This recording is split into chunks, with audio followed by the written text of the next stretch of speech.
الرحمن الرحیم. به نام خداوند بی اندازه مهربان نهایت بارحم.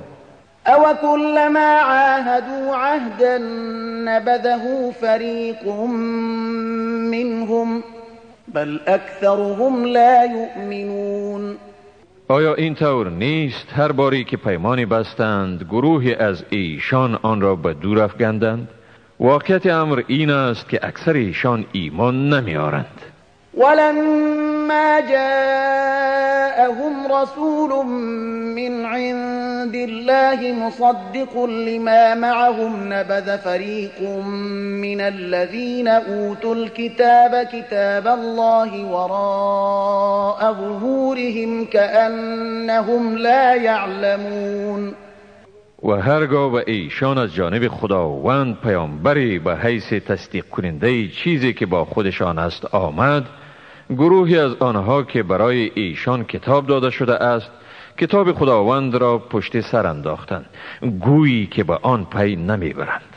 واتبعوا ما تتلو الشياطين على ملك سليمان وما كفر سليمان ولكن الشياطين كفروا يعلمون الناس السحر وما أنزل على الملكين ببابل هاروت وماروت وما يعلمان من أحد حتى يقولا إنما نحن فتنة فلا تكفر فيتعلمون منهما ما يفرقون به بين المرء وزوجه وما هم بضارين به من أحد إلا بإذن الله ويتعلمون ما يضرهم ولا ينفعهم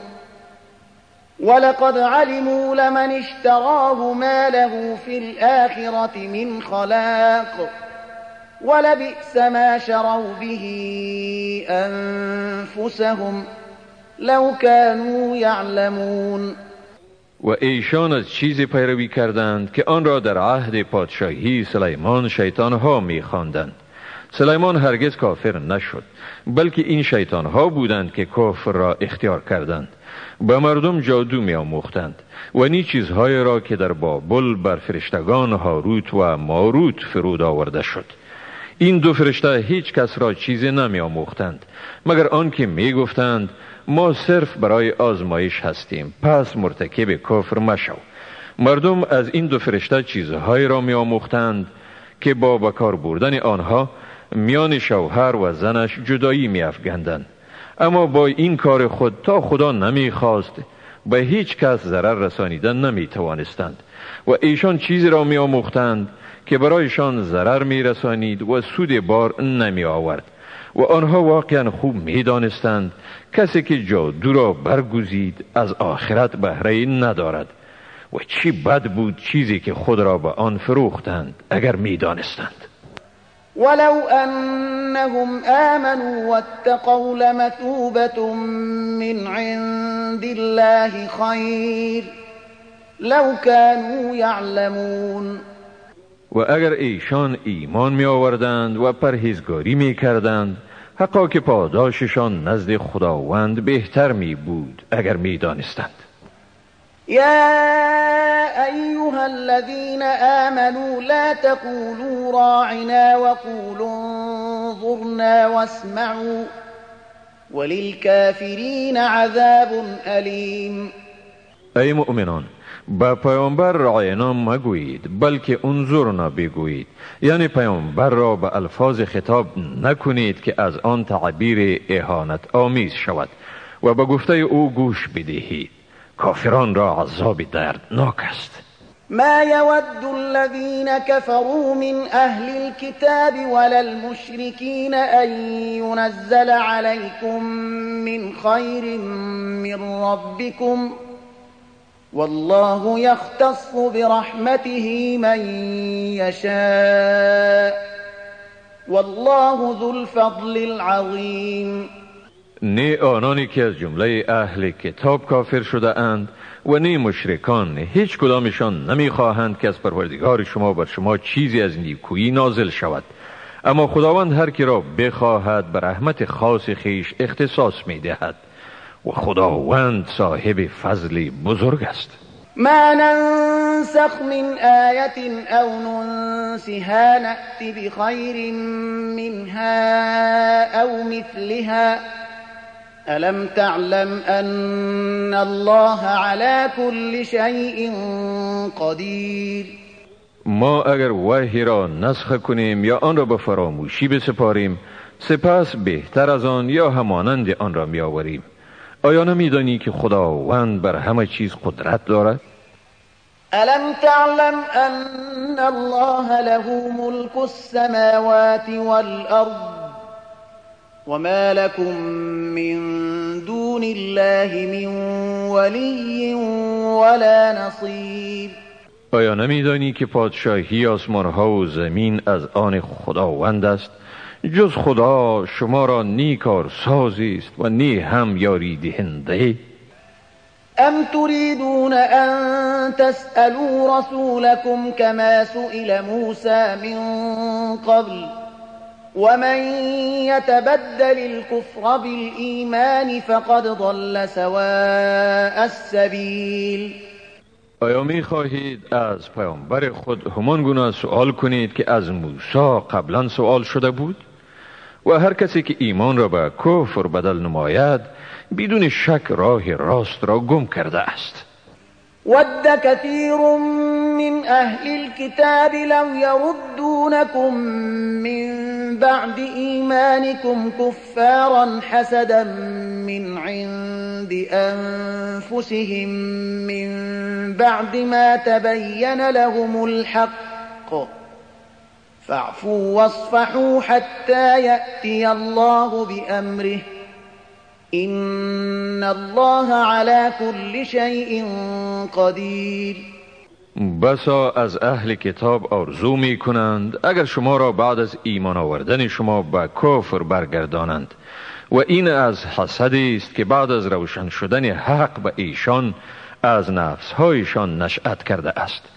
پس ایشان را عفو نمایید و گذشت کنید تا خداوند فرمان خود را اجرا کند، حقا که خداوند بر همه چیزها قدرت دارد. و اقیموا الصلاة و آتوا الزکاة وما تقدموا لأنفسكم من خير تجدوه عند الله ان الله بما تعملون بصیر. و نماز را به تمام و کمال برپا دارید و به ادای زکات بپردازید. هر نیکویی را که شما به خویشتن از پیش بفرستید، مزد آن را نزد خداوند باز میابید، به تحقیق که خداوند به آنچه میکنید بیناست. وقالوا لن يدخل الجنة إلا من كان هودا أو نصارى تلك أمانيهم قل هاتوا برهانكم إن كنتم صادقين. و گفتند هیچ کسی تا یهود و نصارا نباشد به بهشت راه نمی‌یابد. این آرزوهای باطلشان است. برایشان بگو اگر راست میگویید دلیل خود را بیاورید. بلى من اسلم وجهه لله وهو محسن فله اجره عند ربه ولا خوف عليهم ولا هم يحزنون. نخیر، هر کسی که خود را به خدا تسلیم کند در حالی که نیکوکار باشد، مزد خود را نزد پروردگارش می‌یابد. نه ایشان را ترسی است و نه هم ایشان اندوهگین میشوند. وقالت اليهود ليست النصارى على شيء وقالت النصارى ليست اليهود على شيء وهم يتلون الكتاب كذلك قال الذين لا يعلمون مثل قولهم فالله يحكم بينهم يوم القيامة فيما كانوا فيه يختلفون. یهودیان گفتند نصرانیان بر چیزی نیستند و نصرانیان گفتند یهودیان بر چیزی نیستند، حال آنکه ایشان کتاب آسمانی را میخوانند. کسانی که نمیدانند یعنی مشرکان نیز مانند سخن ایشان گفتند، ولی خداوند در بین آنها در مورد آنچه بر آن منازعه دارند در روز قیامت قضاوت میکند. ومن أظلم ممن منع مساجد الله أن يذكر فيها اسمه وسعى في خرابها أولئك ما كان لهم أن يدخلوها إلا خائفين لهم في الدنيا خزي ولهم في الآخرة عذاب عظيم. و کیست بیدادگرتر از کسی که منع کرد از اینکه در مساجد نام خداوند گرفته شود و در خراب کردن مساجد کوشید. ایشان حق آن را نداشتند و ندارند که جز با ترس به مساجد داخل شوند. برای آنها در دنیا رسوایی است و در آخرت عذابی بزرگ است.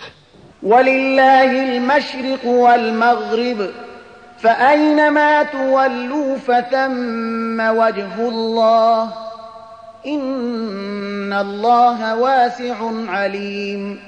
مشرق و مغرب از آن خداست، به هر سوی که رو آرید همان جا حضور خداست. به تحقیق که خداوند گشایشگر و داناست.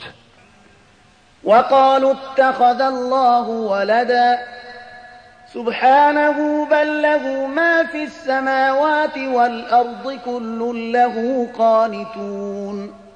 گفتند خداوند برای خود پسری گرفت، منزه است او.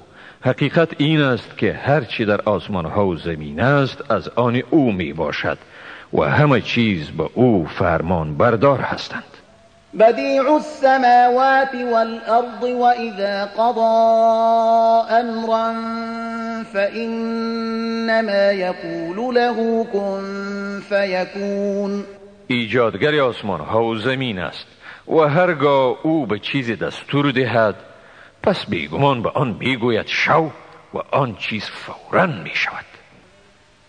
وقال الذين لا يعلمون لولا يكلمنا الله أو تأتينا آية كذلك قال الذين من قبلهم مثل قولهم تشابهت قلوبهم قد بينا الآيات لقوم يوقنون. آنانی که علم ندارند میگویند چرا خداوند با ما سخن نمیگوید یا چرا به ما نشانه‌ای نمیآید. همانند این چیزها را کسانی میگفتند که پیش از ایشان بوده اند. مثل گفته ایشان دلهای آنها مشابه است. ما بدون شک نشانه های خود را برای قومی که یقین دارند بیان کردیم. إنا أرسلناك بالحق بشيرا ونذيرا ولا تسأل عن أصحاب الجحيم. بیشک ما تو را به حق به حیث مژده آور و بیم دهنده فرستاده ایم و از تو در مورد اهل دوزخ سوال نمی شود. ولن ترضى عنك اليهود ولا النصارى حتى تتبع ملتهم قل إن هدى الله هو الهدى ولئن اتبعت أهواءهم بعد الذي جاءك من العلم ما لك من الله من ولي ولا نصير. یهود و نصارا هرگز از تو راضی نمی شوند تا تو از دین ایشان پیروی کنی و ایشان بگو حقا رهنمایی تنها همان رهنمایی خداوند است. هرگاه بعد از آن که به تو آگاهی حاصل شد اگر از آرزوهای ایشان پیروی کنی در آن صورت برای تو در برابر عذاب خداوند نی کارسازی خواهد بود و نی هم مددگاری.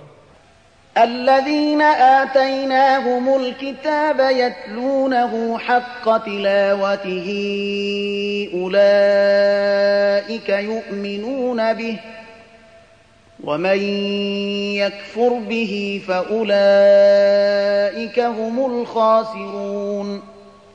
آنانی که به ایشان کتاب را داده ایم و حق تلاوت آن را ادا می کنند همانهایند کسانی که به آن ایمان دارند، اما کسانی که از آن انکار ورزند همانهایند زیانکار.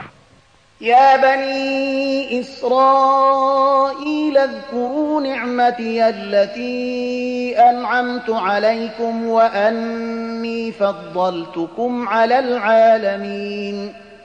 ای بنی اسرائیل، از آن نعمتی که به شما ارزانی کردم به یاد دارید و از این نیز که من شما را بر همه جهانیان برگزیدم. واتقوا يوما لا تجزي نفس عن نفس شيئا ولا يقبل منها عدل ولا تنفعها شفاعة ولا هم ينصرون. و از آن روزی بترسید که هیچ کسی از کسی دیگر چیزی یعنی عذاب را دفع نمی کند و نی از او عوض قبول خواهد شد و نی به او شفاعت سودی می نماید و نی هم ایشان یاری داده می شوند. وَإِذِ ابْتَلَى إِبْرَاهِيمَ رَبُّهُ بِكَلِمَاتٍ فَأَتَمَّهُنَّ قال إني جاعلك للناس إماما قال ومن ذريتي قال لا ينال عهد الظالمین. بیادار وقتی را که ابراهیم را پروردگارش به سخن چند آزمود که وی آن را انجام داد، خداوند گفت حقا که من تو را برای مردم پیشوا میگردانم. ابراهیم گفت و از دودمان من نیست. خداوند گفت عهد من به ستمگاران نمی رسد. وَإِذْ جَعَلْنَا الْبَيْتَ مَثَابَةً لِلنَّاسِ وَأَمْنًا وَاتَّخِذُوا مِن مَّقَامِ إِبْرَاهِيمَ مُصَلًّى وَعَهِدْنَا إِلَى إِبْرَاهِيمَ وَإِسْمَاعِيلَ أَن طَهِّرَا بَيْتِيَ لِلطَّائِفِينَ وَالْعَاكِفِينَ وَالرُّكَّعِ السُّجُودِ. و بیادارید وقتی را که ما خانه کعبه را برای مردم مرجعی و جای امنی گردانیدیم و گفتیم از مقام ابراهیم نمازگاهی بگیرید و با ابراهیم و اسماعیل قرار گذاشتیم تا خانه مرا برای طواف کنندگان، اعتکاف کنندگان، رکوع کنندگان و سجده کنندگان پاک سازند. وَإِذْ قَالَ إِبْرَاهِيمُ رَبِّ اجْعَلْ هَذَا بَلَدًا آمِنًا وَارْزُقْ أَهْلَهُ مِنَ الثَّمَرَاتِ مَنْ آمَنَ مِنْهُمْ بِاللَّهِ وَالْيَوْمِ الْآخِرِ قَالَ وَمَنْ كَفَرَ فَأُمَتِّعُهُ قَلِيلًا ثُمَّ أَضْطَرُّهُ إِلَى عَذَابِ النَّارِ و بئس المصیر. و بیادارید وقتی را که ابراهیم گفت پروردگار من اینجا را یک شهر امن بگردان و مردم آن را از میوه ها روزی بدی، آن عده از ایشان را که با خداوند و روز رستاخیز ایمان دارند. خداوند گفت بلی، کسی را که کافر می شود برای مدت کوتاه او را بهره‌مند می سازم و سپس او را به عذاب آتش می کشانم و چی بد جایست دوزخ. وَإِذْ يَرْفَعُ إِبْرَاهِيمُ الْقَوَاعِدَ مِنَ الْبَيْتِ وَإِسْمَاعِيلُ رَبَّنَا تَقَبَّلْ مِنَّا إِنَّكَ أَنْتَ السَّمِيعُ الْعَلِيمُ. و بیادارید وقتی را که ابراهیم و اسماعیل تهداب خانه کعبه را به این دعا بلند کردند: پروردگار ما این خدمت را از ما بپذیر، به تحقیق که تو تنها توی شنوا و دانا. ربنا واجعلنا مسلمين لك ومن ذريتنا أمة مسلمة لك وأرنا مناسكنا وتب علينا إنك أنت التواب الرحيم. پروردگار ما را فرمان بردار خود بگردان و از دودمان ما نیز امتی بیافرین مسلمان که تسلیم فرمان تو باشند. مناسک ما را به ما نشان بدی، توبه ما را بپذیر، حقا که تو و تنها تویی توبه پذیر مهربان.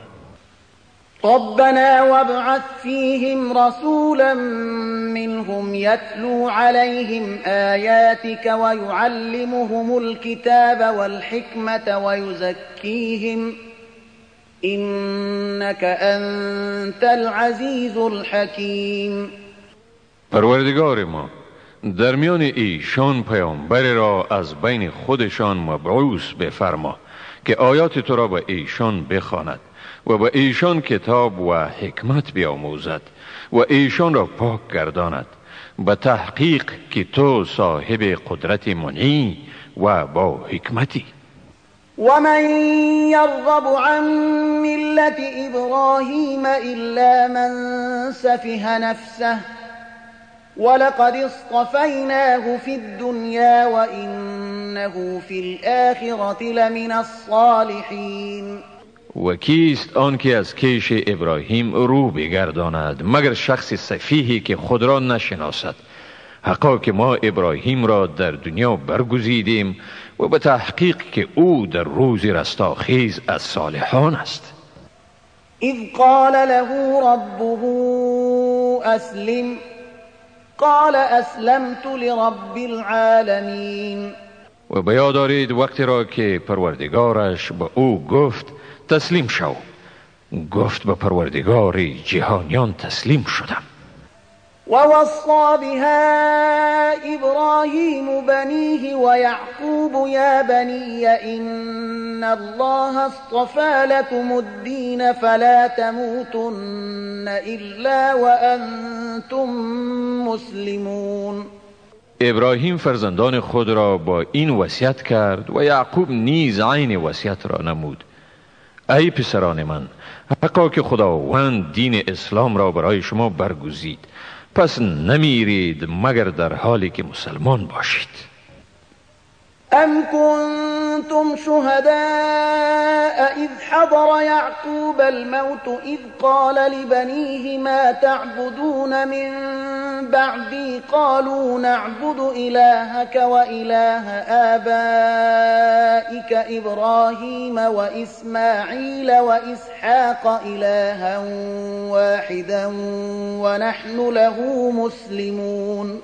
آیا شما در وقتی که یعقوب را مرگ فرا رسید حاضر بودید چون به فرزندان خود گفت بعد از من چی چیز را می پرستید؟ گفتند خدای تو و خدای پدران تو ابراهیم، اسماعیل و اسحاق را می پرستیم، خدای یکتا را، و ما به او تسلیم هستیم. تلك امة قد خلت لها ما كسبت ولكم ما كسبتم ولا تسألون عما كانوا يعملون. آنها امتی بودند که بیگمان گذشتند، هر آنچه کسب کردند از آن ایشان است و هر آنچه شما کسب کردید از آن شماست و شما از اعمال ایشان مورد سؤال قرار نمیگیرید. وقالوا كونوا هودا أو نصارى تهتدوا قل بل ملة إبراهيم حنيفا وما كان من المشركين. و اهل کتاب گفتند یهود یا نصرانی باشید تا رهیاب شوید. برایشان بگو نخیر، بلکه آیین خالص و پاک ابراهیم را پیروی میکنیم و او از مشرکان نبود. قولوا آمنا بالله وما أنزل إلينا وما أنزل إلى إبراهيم وإسماعيل وإسحاق ويعقوب والأسباط وما أوتي موسى وعيسى وما أوتي النبيون من ربهم والأسباط وما أوتي أوتي موسى وعيسى وما أوتي النبيون من ربهم لا نفرق بين أحد منهم ونحن له مسلمون. بگویید ما به خداوند و آنچه به ما و به ابراهیم، اسماعیل، اسحاق و یعقوب و دودمان او وحی شده ایمان داریم و آنچه به موسی و عیسی داده شد و آنچه به همه پیامبران از جانب پروردگارشان داده شده است. ما در میان هیچ یک از ایشان تفریق نمی کنیم و ما به خداوند تسلیم هستیم.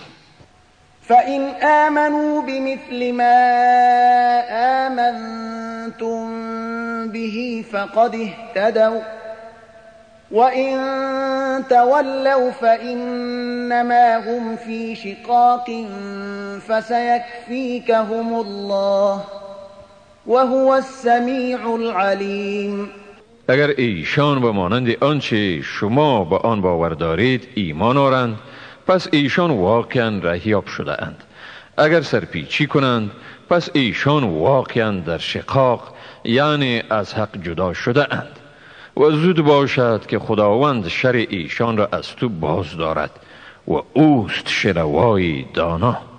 صبغة الله ومن احسن من الله صبغة ونحن له عابدون. رنگ خدایی و کیست که از خدا رنگ بهتر داده بتواند و ما تنها او را عبادت می کنیم. قل أتحاجوننا في الله وهو ربنا وربكم ولنا أعمالنا ولكم أعمالكم ونحن له مخلصون. بگو آیا شما در شان خداوند با ما منازعه می کنید در حالی که او پروردگار ما و پروردگار شماست و ما مسئول کردار خود هستیم و شما هم مسئول کردار خود و ما به او مخلصیم. ام تقولون ان ابراهیم و اسماعیل و اسحاق و یعقوب والاسباط كانوا هودا او نصارا قل أأنتم أعلم أم الله ومن أظلم ممن كتم شهادة عنده من الله وما الله بغافل عما تعملون. آیا میگویید که ابراهیم، اسماعیل، اسحاق، یعقوب و دودمان او یهود یا نصرانی بودند؟ بگو آیا شما بهتر میدانید یا خدا؟ کیست ستمگارتر از کسی که شهادتی را پنهان می کند که از جانب خداوند نزد اوست و خداوند از آنچه می کنید بیخبر نیست؟ تلك امت قد خلت لها ما كسبت ولكم ما كسبتم ولا تسألون عما كانوا يعملون. آنها مردمی بودند که بیگمان گذشتند. هر آنچه کسب کردند از آن ایشان است و هر آنچه شما کسب می کنید از آن شماست. شما از آنچه ایشان می کردند مورد سوال قرار نمی گیرید. اعوذ بالله من الشیطان الرجیم. پناه می برم به خداوند از شیطانی رانده شده. بسم الله الرحمن الرحیم. به نام خداوند بی اندازه مهربان نهایت باره. سيقول السفهاء من الناس ما ولاهم عن قبلتهم التي كانوا عليها قل لله المشرق والمغرب يهدي من يشاء إلى صراط مستقيم. بیخردان از مردم به زودی خواهند گفت ایشان را از قبله‌ای که بر آن بودند چی چیز بازگردانید؟ بگو مشرق و مغرب از آن خداست. هر کسی را که خواهد به راه راست رهیاب می سازد. وكذلك جعلناكم أمة وسطا لتكونوا شهداء على الناس ويكون الرسول عليكم شهيدا وما جعلنا القبلة التي كنت عليها إلا لنعلم من يتبع الرسول ممن ينقلب على عقبيه وإن كانت لكبيرة إلا على الذين هدى الله وما كان الله ليضيع إيمانكم إن الله بالناس لرؤوف رحیم. و بدین گونه شما را امت میانه ساختیم تا بر مردم گواه باشید و پیامبر بر شما گواه باشد و ما آن قبله را که تو بر آن بودی مقرر نداشتیم مگر برای اینکه کسی را که از پیامبر پیروی می کند از کسی که به عقب خویش برمیگردد متمایز سازیم، هرچند این کار است بس دشوار مگر بر کسانی که خداوند ایشان را رهیاب گردانیده است و خداوند هرگز ایمان یعنی نمازهای شما را ضایع نمی گرداند. حقا که خداوند به مردم واقعا مهربان و بخشاینده است. صدق الله العظیم. خداوند راستگوی بزرگ است.